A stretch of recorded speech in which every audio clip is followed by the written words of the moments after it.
Ассаламу алейкум достор. Кутман күнүңөр менен. Амазонда эмне ташыйсың деп сурагандар да көп. Амазонда тетик жерде бир товар турат. Короче, мындай эме товар окшойт да, телевизор турат, LG. Анан да бир бытовой техника бар экен да, кыскасы ушу. Жеңил эле жүк экен, азыр ушуну алганы келдим. Кээде ушундай тиги доор доктордун бирзи алганда эшигин өзүбүз жабабыз да.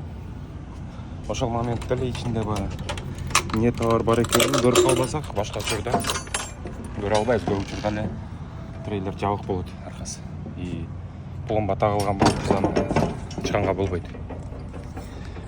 Ушундай азыр могул жерде пломба турат.